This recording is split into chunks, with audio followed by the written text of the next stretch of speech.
తెలంగాణ రాష్ట్ర మాల సంఘాల చేసి గౌరవాధ్యక్షులుగా కొనసాగుతున్నాను.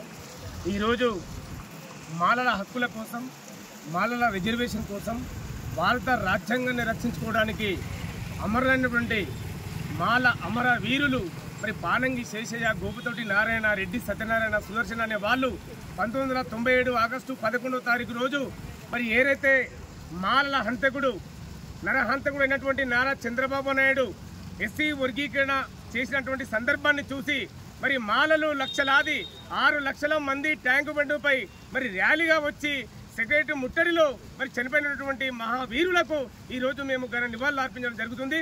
మరి వారి యొక్క స్ఫూర్తిని తీసుకొని భారత రాజ్యాంగాన్ని రక్షించుకుంటూ మరి భారత రాజ్యాంగాన్ని రక్షించినటువంటి డాక్టర్ బాబాసాహెబ్ అంబేద్కర్ అనే సిద్ధాంతాన్ని తీసుకుపోవడానికి ముందుకొచ్చినటువంటి మా మాల వీరులకు మేము జోహర్లు అర్పిస్తున్నాము.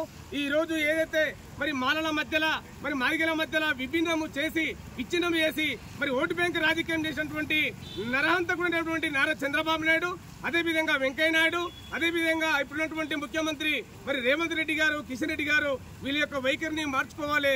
భారత రాజ్యాంగానికి అనుకూలంగా మరి అన్ని వర్గాల ప్రజలకు న్యాయం చేసే దిశలో మరి వారిని అభివృద్ధి పథంలో నడపడానికి ముందుకు రావాలి. కానీ మరి ఒక కులం మధ్యలో మరి విభేదాలు తీసుకొచ్చి విచ్ఛిన్నం చేసి ఓటు బ్యాంక్ రాజకీయం చేస్తే రాబోయే రోజుల్లో తగిన గుణపాఠం చెప్తామని చెప్పేసి ఈ సందర్భంగా ఈ వేదిక ద్వారా మేము ప్రశ్నిస్తున్నాము, హెచ్చరిస్తున్నాము. అదేవిధంగా ఈరోజు రాష్ట్ర వ్యాప్తంగా 33 జిల్లాలో మరి ఎవరైతే మాల మహావీరులు మరి మాలల హక్కుల కోసం చనిపోయినటువంటి మాల మహావీరులకు ఈ రోజు రాష్ట్ర వ్యాప్తంగా నివాళులు అర్పిస్తున్నారు. మరి అదేవిధంగా అందరూ కూడా అర్పించాలని చెప్పేసి ఈ సందర్భంగా మేము కోరుతా ఉన్నాం.